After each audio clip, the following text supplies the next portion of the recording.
Très chers auditeurs de la radio Oasis, voici notre édition de formation de ce jour qui commence par la page météo.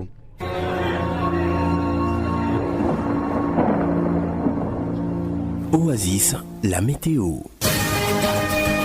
Voici comment se présente la tendance du ciel pour le jeudi 19 décembre 2024 à Ville de Beli. Levé du soleil à 5h56 et son coucher sera observé à 18h02. La température maximale sera ressentie à 29 degrés et la minimale à 18 degrés. Le vent courra à 15 km par heure l'avant-midi en direction nord et à 20 km par heure l'après-midi en direction sud. Ce jour, le ciel sera nuagé accompagné des orages et d'averses. La météo prévoit un trop petit risque de pluie variant entre 30 et 75% pour ce jour. Prenez donc vos précautions.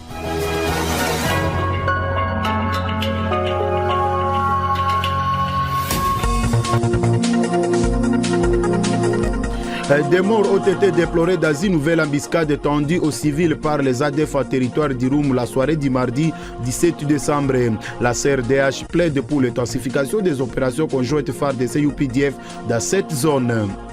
Les journalistes devraient s'assurer de l'analyse et du traitement particulier des informations liées au parc national de Virunga. Ceci a été dit lors d'une rencontre entre la presse et certaines autorités de ce patrimoine mondial ce mercredi à Mutuanga. Et puis 19 ans se sont écoulés depuis que les Congolais avaient été appelés à participer au référendum constitutionnel en vue de l'adoption de l'actuelle loi fondamentale de la RDC. Nous reviendrons sur l'historique de ces référendums dans cette édition du journal. Tels sont les titres qui vous seront développés dans ce studio par Maki Barak Patrick et Julia Mirey. Notre metteur en ondes, c'est Gloire Mbungu. Bienvenue à toutes et à tous. Jeune, ton avenir est plein d'espoir. Mais une seconde de plaisir sexuel peut le gâcher à jamais. Sois sage. Salutations à toutes et à tous. Dans le cadre des activités de routine du parc national de Virunga, peine via sigle, certains journalistes de Boulongo, Mutuanga et Lume se sont rencontrés avec quelques autorités de ce patrimoine mondial ce mercredi à Mutuanga. À cette occasion, plusieurs questions ont été traitées, notamment la conservation de la nature et la communication environnementale. C'est le bienvenu Bwende, chargé de la communication au sein du parc national de Virunga. La presse devrait s'assurer de l'analyse et du traitement particulier des informations liées au parc national de Virunga. Ces cadres du PNV appellent les habitats riverains à la responsabilité ainsi qu'à la protection du parc. Écoutons-les dans cet élément. Je suis là pour documenter un certain nombre d'activités qui se passent ici dans le cadre de la conservation, mais aussi dans le cadre du développement socio-économique. Et aujourd'hui, j'ai été ravi de passer un moment avec la presse locale parce que vraiment dans notre démarche de communication, nous voulons renforcer les contacts avec la presse afin que justement nous puissions échanger sur des questions de conservation. Et c'est une façon pour nous de garder le contact, mais aussi de garantir, de s'assurer que les informations qui sont liées au parc et qui sont liées à la conservation sont traitées avec la particularité, les caractéristiques. Nous avons parlé notamment de l'organisation de l'Alliance Virunga, mais nous avons aussi parlé de la sensibilité de la communication liée à la conservation, ce qu'on peut appeler la communication environnementale, et mettant un accent justement sur l'importance de la documentation dans cette démarche. Les questions environnementales ne peuvent pas être traitées comme des scoops, c'est des questions qui méritent d'être fouillées afin que justement l'information ne soit pas biaisée et que les journalistes sont le premier partenaire dans le cadre de mon travail au Parc national de Virunga. Je pense que après ici, nous allons faire beaucoup d'autres choses ensemble afin justement de sauvegarder le Parc national de Virunga parce que les journalistes eux aussi ont un rôle important à jouer en tant que leader d'opinion. Et nous avons la responsabilité de faire en sorte que ce parc soit légué aux générations futures. Parlons de la politique à présent. Lors de son intervention au perchoir de l'Assemblée nationale le week-end dernier, le député national Atsongi Akia Elvis, élu de la ville de Beni, a souligné deux points essentiels. Il s'agit de la question des visas imposés à certains citoyens congolais par certains pays membres de l'EAC, alors que les visas ne devraient pas être payants. Il a demandé que cela prenne fin. Le député national Atsongi Akia a également plaidé en faveur des familles qui ont perdu des proches dans les atrocités des ADF. Il souhaite que ces familles puissent obtenir des certificats de décès et de leurs membres comme pièces justificatives devant les instances judiciaires. Nous vous proposons de l'écouter dans cet extrait sonore choisi par Jires Kassongo. J'interviens ici pour une situation préoccupante qui se passe au niveau de nos frontières. Tout que depuis que nous avons adhéré à l'EAC, il y a les sujets congolais qui vont en Ouganda, au Kenya, à Tanzanie sans payer le visa. Il y a une alerte venue de nos populations qui y vont. Ils demandent à ce que ces gens commencent à leur demander que quand ils viennent au Congo, on les fait payer le visa. Maintenant, nous voulons aller en vacances. Qu'est-ce que nous allons dire par rapport à cela, à cette population qui nous attend? Honorable Président, la deuxième préoccupation réside au niveau des gens qui sont morts chez nous chaque jour et veulent maintenant qu'ils puissent avoir au moins quelque chose qui les garantira à ce qui concerne quand ils voudront aller s'exprimer devant des justices, soit internationales ou nationales. Dans notre pays, nous connaissons que pour constater la disparition d'une personne, il faut qu'il y ait un acte qu'on appelle acte de décès, mais ça a toujours été délivré après que les docteurs aient donné les certificats de décès. Et à deuxième vient maintenant l'acte de décès, puis les certificats d'inhumation pour constater que la personne est réellement morte. Mais pour les cas de nos hommes qui sont massacrés chaque jour, vous constaterez que ces gens-là n'ont pas ces actes. Et aujourd'hui, si leurs familles veulent aller rester en justice, ils n'ont pas de preuves. Nous allons rester toujours à l'Assemblée nationale avec vous, Djouria Mireille. Salut. Salut Maki Baraka. L'Assemblée nationale a résolu d'apporter un soutien aux efforts de guerre et aux déplacés de guerre et d'autres types de victimes de violences dans différents coins de la République démocratique du Congo. Cette annonce a été faite par le président de la Chambre basse du Parlement. Retour sur les faits d'Asserandi. Vital Kamerhe a pressé ses collègues sur la nécessité de mettre en place le comité interne qui sera chargé d'exécuter cette option levée par la représentation nationale. Cette annonce a été faite lors de la clôture de la session de septembre, dimanche 15 décembre 2024. Vital Kamerhe estime que cette initiative de l'Assemblée nationale pourra également stimuler d'autres institutions de la République à emboîter les pas pour soulager tant soit peu les populations congolaises à pleine détresse. La violence et l'instabilité combinées à un manque cruel de services de base affectent les populations de la RDC depuis des décennies. Les provinces orientales en particulier sont marquées par une insécurité persistante et des conflits récurrents. En conséquence, on estime que plus de 25 millions de personnes, soit un quart de la population congolaise, auront besoin d'une aide d'urgence en 2024. Environ 40% de la population est confrontée à des niveaux sévères de l'insécurité alimentaire aiguë. Selon le bulletin de l'Organisation des Nations Unies pour la coordination des affaires humanitaires, l'Est de la République démocratique du Congo, notamment le Nord Kivu, a connu en 2024 des niveaux de déplacement sans précédent en raison de l'intensification des conflits violents. Depuis août 2023, le nombre de personnes déplacées a presque triplé, atteignant plus de 1,6 million. Les femmes et les enfants représentent 75% de ces déplacés. À Goma, par exemple, le nombre de ménages déplacés en 2024 est supérieur à 70% à celui de 2024. Toujours en politique, 19 ans se sont écoulés depuis que les Congolais avaient été appelés les 18 et les 19 décembre 2005 à participer au référendum constitutionnel en vue de l'adoption d'une nouvelle loi fondamentale qui allait basculer les pays dans le Troisième République. Des mois plus tôt, constitutionnalistes congolais s'étaient réunis pour rédiger un texte devrait la suite d'être soumis au vote populaire. Retour sur les faits avec Farah Jakatou. À l'issue de ces votes des 2 jours, le oui l'avait largement emporté sur le non avec 84,31% contre 15,69%. L'organisation de cette consultation, faite sous Joseph Kabila, avait été initiée après des années de troubles et des certitudes consécutives à la chute de Mobutu, à la prise de pouvoir par Laurent Désiré Kabila et à l'apparition des rébellions dont les RCD Goma. La nouvelle constitution de la Troisième République devrait alors remplacer celle de la transition mise en place le 4 avril 2003, préparant ainsi les élections générales, les premières démocratiques de 2006 et mettant fin à des années de violence dans les pays. À travers cette nouvelle constitution, la RDC était désormais dotée d'un Parlement national bicaméral composé d'une Assemblée nationale et d'un Sénat. La nouvelle constitution fut promulguée le 18 février 2006 par le président Joseph Kabila. Des élections législatives et présidentielles, définies par la nouvelle constitution, furent organisées en juillet 2006, confirmant la normalisation politique du pays après plus de 4 ans de guerre, rappelle l'historien Benjamin Babunga. Aujourd'hui, 19 ans après la consultation qui a permis la mise en place de la loi fondamentale de la Troisième République, des partisans du pouvoir actuel ont exprimé leur souhait de voir les Congolais passer à un nouveau référendum en vue d'une nouvelle constitution. Selon les déclarations de Félix Tshisekedi, en 2025, une commission multidisciplinaire sera mise en place afin de réfléchir aux possibilités de donner à la République une nouvelle constitution.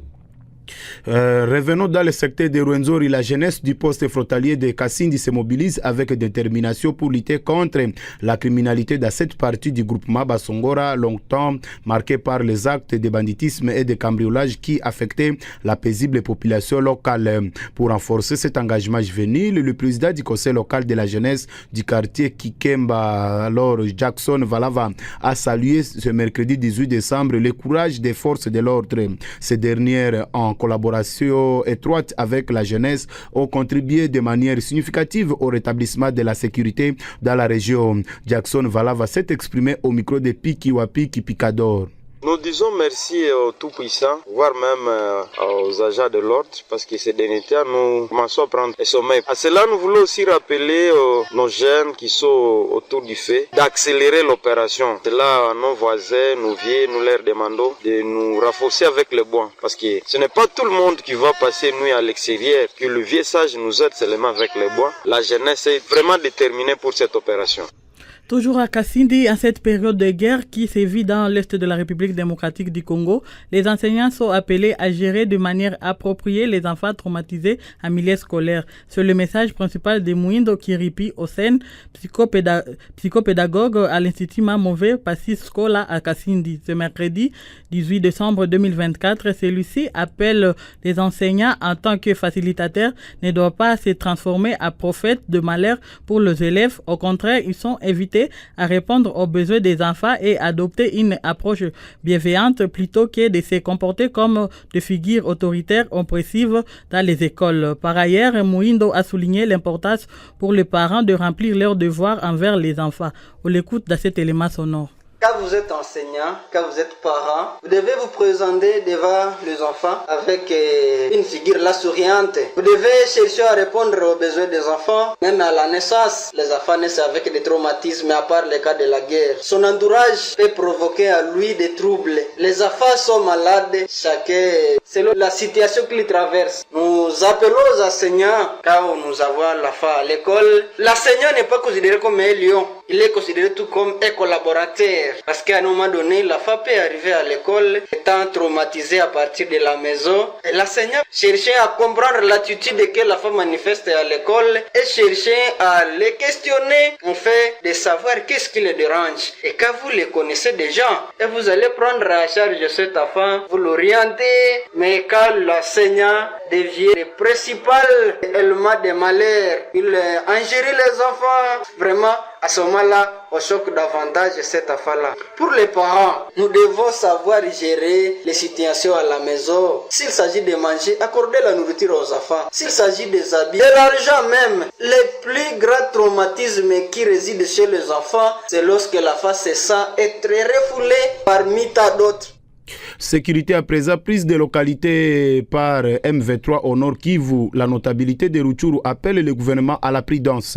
Et même Boussa Mukanda, l'aide des notables défenseurs des droits humains dans cette zone, alerte sur le risque de livraison des actes de naissance aux étrangers dans des zones sous occupation du M23, tout en demandant l'interpellation des officiers de l'état civil œuvrant dans ces zones. Ces notables aimaient alors voir les frais des vacances parlementaires des députés élus dans ces zones être donnés aux FARDC et aux Wazalendo qui combattent l'ennemi sur la ligne des fronts. On l'écoute. Nous demandons toujours à notre gouvernement d'être plus vigilant vu qu'avec le cessez-le-feu, le pays risquerait de partir. Nous conseillons au président de l'Assemblée nationale de ne pas donner aux députés des zones sous contrôle de M23 les frais de vacances parlementaires vu qu'il veut bouffer cet argent à Kinshasa et rester là. Ces frais devraient être dotés aux Wazalendo. Ces frais devraient être donnés au FARDC pour la ration et le renforcement pour combattre mieux l'ennemi. En plus, nous signalons au gouvernement que dans la zone sous occupation du M23, il y a des sujets étrangers qui s'observent là-bas. Et en plus, nous signalons que les officiers de l'état civil qui étaient installés par le gouvernement sont toujours là. Ils délivrent des actes de naissance, les actes de décès, différents actes que donnent les officiers d'état civil. Ces officiers de l'état civil devraient être interpellés à Goma et ailleurs pour ne pas exercer ces fonctions, vu qu'au risque de donner les nationalités aux sujets étrangers. Mesdames et messieurs, nous allons nous rendre dans la province de l'Ituri après cette virgule.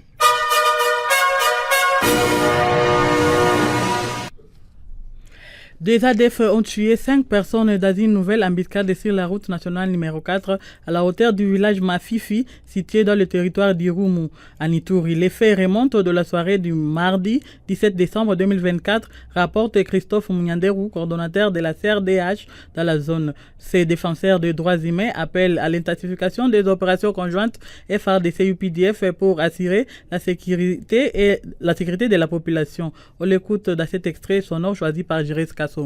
Le bilan fait étant de 5 civils tués. Parmi ces 5, 3 ont été ramenés à Komanda. Des femmes et un bébé d'environ 1 à 2 ans. Cette embuscade a ciblé ces victimes qui revenaient de Komanda pour Manzo au lieu de la distribution cash exécutée par l'ONG AGDEC.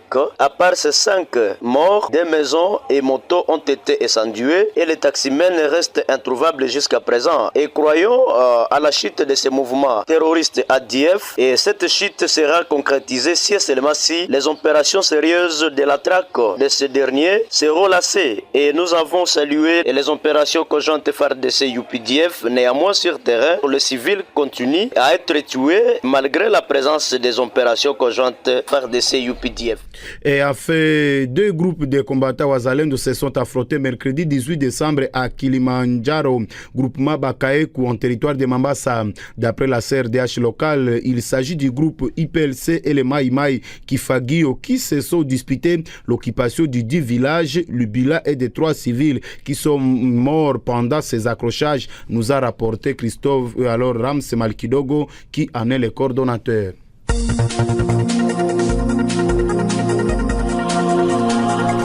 Mesdames et messieurs, vous l'avez constaté, nous sommes arrivés à l'apocalypse de cette édition de formation qui vous a été présentée tour à tour par Maki Barak Patrick et Djouria Mirei.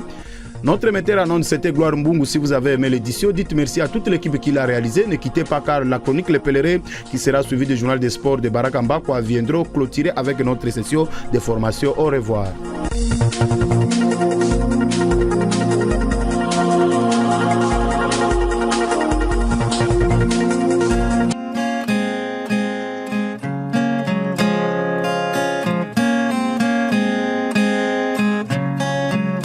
La suspension du chef de division par un chef de division, ça se passe à la préfecture du Haut-Plateau, à l'est du royaume de là-bas, où nous sommes à plein pèlerinage. Nous voyons beaucoup et nous écoutons beaucoup. Comme dans certains pays du monde, certaines entités sont appelées préfectures, allusion faite à la préfecture de Gitarama, la préfecture de Ruengeri et autres. Et donc, nous ne parlons pas ici d'une école, plutôt d'une entité administrative où le titulaire au grade de chef de division a suspendu son administratif lui aussi avec le grade de chef de division. Avant de bien discuter ces dossiers, jetons un coup d'œil sur la loi du pays et donc les droits administratifs. Ce dernier dit clairement qu'un cadre au grade similaire dont le poste identique ne peut nullement suspendre son collaborateur. En cas de litige, c'est la hiérarchie qui décide. En dépit de cette disposition, l'échevêque à la préfecture du Haut-Plateau n'a pas tardé d'infliger une suspension à son collaborateur direct chargé de l'administration. Toute l'administration de la cité en parle et chacun des subalternes veut placer un mot. Plusieurs raisons sont avancées, tantôt les numéros d'ordre, tantôt les appellations ou alors les conflits de rôle. Les ouvriers et agents commis au grand bureau de la préfecture renseignent et confirment que le vrai problème c'est le partage. L'homme suspendu serait en train de réclamer la transparence dans la gestion financière de la préfecture. Pour rappel, dans la dite entité, il n'y a aucune action de développement de la part de l'autorité. Le personnel n'accède plus à la prime locale. La petite équipe autour de l'autorité s'accapare de toutes les recettes réalisées. À dire vrai, l'homme a donc été suspendu, l'homme a donc été mis à l'écart pour ne pas trop gêner ceux qui sont à la mangeoire. À travers la fenêtre, le pèlerin a observé de loin une reprise catastrophique entre les suspendus et l'entrant. Un chef de division occupant le poste par intérim suspend un chef de division confirmé à son poste par la cour royale. Non, le royaume de là-bas est une nation exceptionnelle.